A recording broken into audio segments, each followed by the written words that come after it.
This next fusion, we'll see if he moves the needle.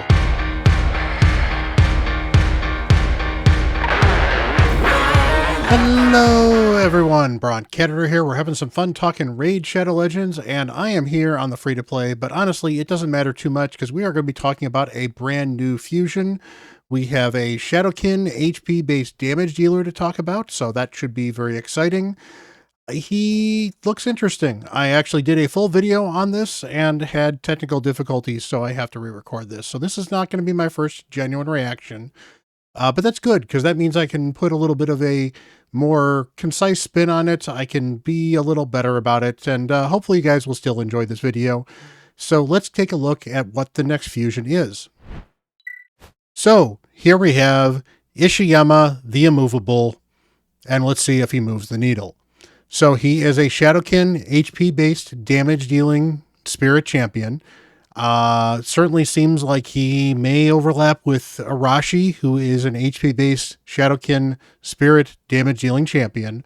So under some lens, I will certainly be comparing him to Arashi, who was okay, but not great for an endgame account, but certainly a fun champion that could be usable on a mid-game account. And an early game account, he'd actually be really good to build, especially for arena, but honestly not too bad for damage in general. So let's see if Ishiyama holds up to that, if he holds up to the previous fusion, which was, to be fair, a fairly decent defense-based Hydra damage dealer. This is definitely more of an arena-focused kit, although I think he'll actually have some use in a couple of dungeons as well. So we'll talk about that as we go over his kit. So he is he needs 12 books. So I'd made the comment in the previous video, that did not get recorded, that he is a little more books than we've seen lately in some of the fusions. A lot of the fusions have been 10 books, maybe 12. 12 seems okay-ish. Anything more than 12 seems excessive. It's not Pixneal levels, at least, so that's good. And a lot of it is damage, because he only has a few debuffs on one of his skills, so we'll see how that all plays out. First of all, his A1, Burning Comet, attacks one enemy 2 times, and each hit transforms a random debuff from this champion to the target. If this champion is under any debuff when attacked, counterattacks with this skill. So this is actually the skill that I think will make him very useful, because I think that this skill will make him very useful against hard dragon.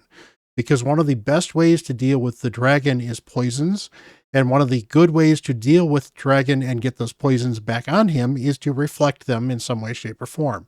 So in some ways, he's going to react automatically to a normal attack. So he is going to counterattack when he gets hit with the poisons and immediately throw 2 of them back.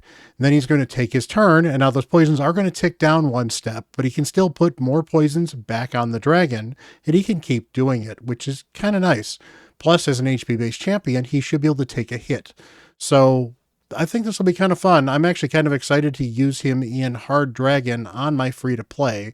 Plus, he doesn't need books for this A1. Now, he does need accuracy, but maybe he doesn't, and we'll take a look at that a little bit later. His A2 is an AoE, 4-turn cooldown, calculated volley, books to a 3-turn, and has a 75% chance of placing fear, decreased crit damage, and decreased crit rate on all enemies for 2 turns. These debuffs cannot be resisted by enemies who are under 2 or more debuffs. And they can book up to 100%. He's got 5 books on the skill, bunch of damage as well. If this hits very hard, he will be a decent champion because an AoE-based nuker is good in general. If he doesn't, most of these debuffs are not great. Fear isn't even true fear, so you're not locking anybody out with that in the ways that true fear locks people out. Decreased crit damage and decreased crit rate are very useless in most areas of the game, honestly, other than they are debuffs that exist.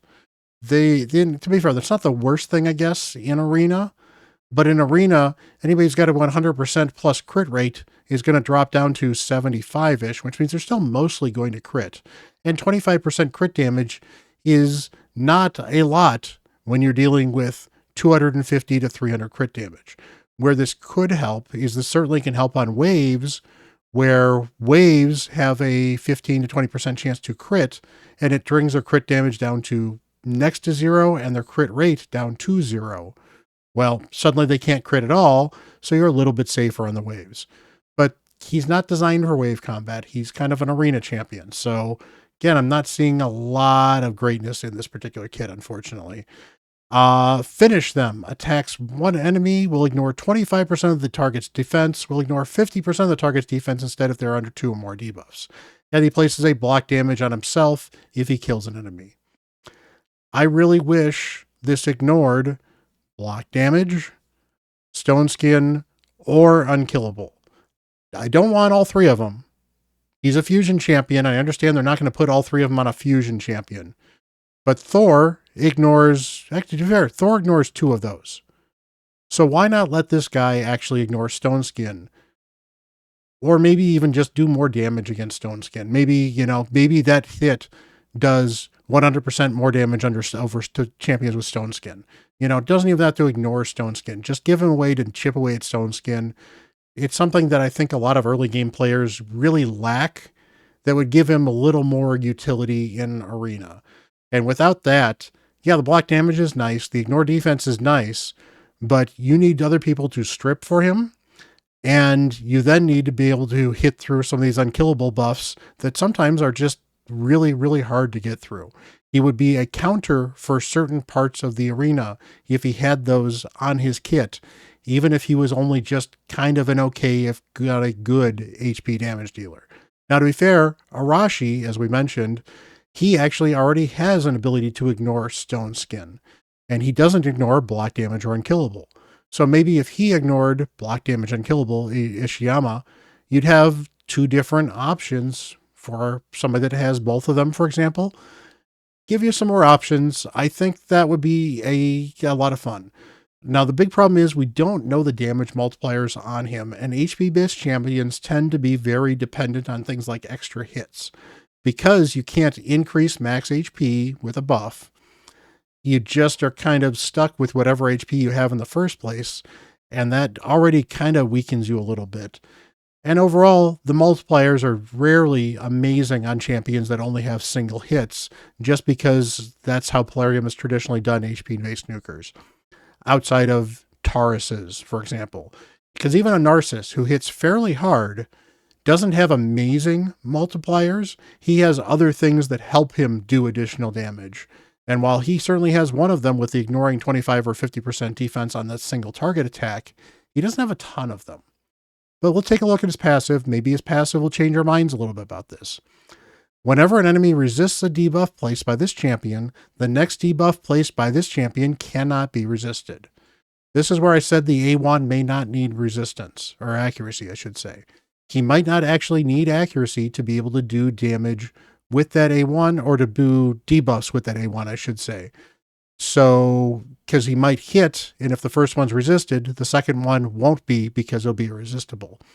The same with the calculated volley. I'm kind of curious if the fear gets resisted, then what about the crit damage? Does that suddenly happen? And if the crit damage happens, then the discrete crit rate could certainly be resisted, which honestly means that they're in the worst order they possibly could be in. Instead of getting fear, which gives you some level of control, or decreased crit rate, which is probably the better of decreased crit rate or decreased crit damage, you get decreased crit damage, and that's it.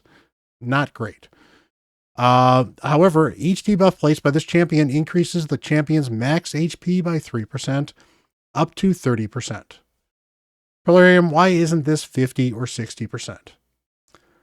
So, finally, he does have an aura, and it's a decent aura. 28% in all battles. Not bad. Would have been nicer if it was 30, because 30 tends to be what a lot of the HP legendaries have, so 28 feels a little weak for an all areas. But at the same time, for progression, it'll be a very good all areas, because 28 is actually better than a lot of the epics that a lot of people use for their 25%. So, it's not a bad aura. I'm never going to complain about a usable all areas aura. So from that end, that's a good aura. So overall, he is going to live or die on his multipliers, and that's kind of unfortunate.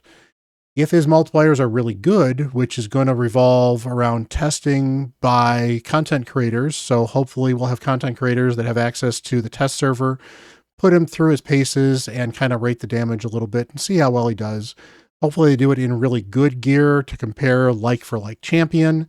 And hopefully we'll also just kind of be able to see how other damage dealing champions kind of hold up against him. If he hits really, really hard, ideally on his A1, hopefully on his A3, and it'd be great if he hit it hard on his A2. If he does a good amount of damage on all three of these, he will be a very good champion for a lot of counts.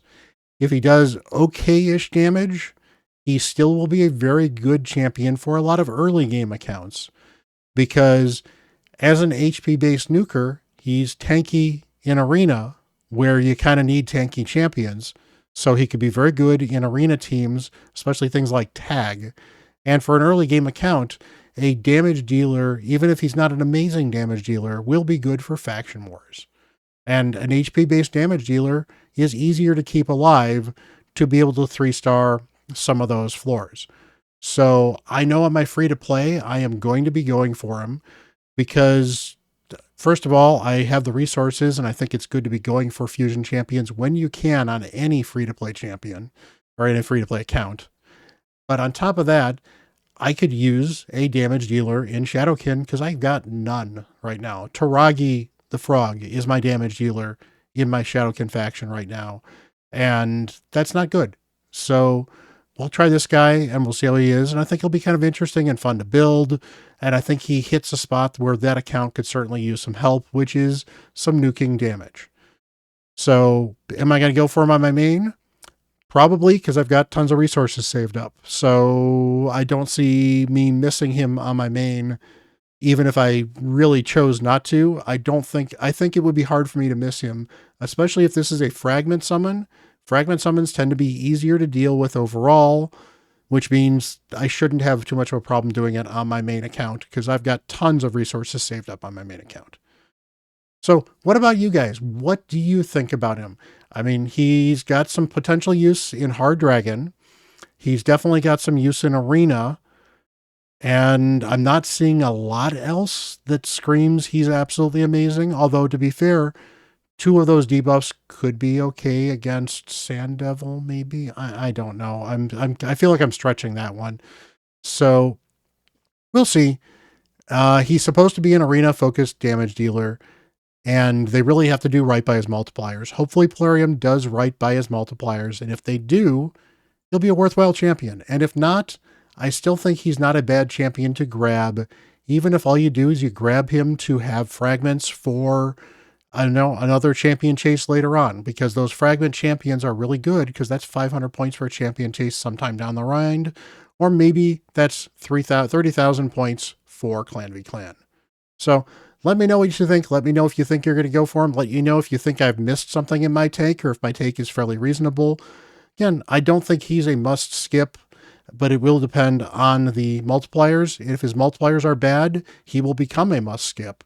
And if the multipliers are good, he will definitely become a recommend. Right now, I think for anybody that started their account in 2025, I think he is worth going for just because getting legendaries can help. At the very least, he will be a 5-star-ish damage dealer for Shadowkin until you get better damage dealers in Shadowkin. So let me know what you think. Again, hit that like button, hit that subscribe button. You guys are absolutely amazing. Much love, everyone. Take care, and until the next video, I'm Bront.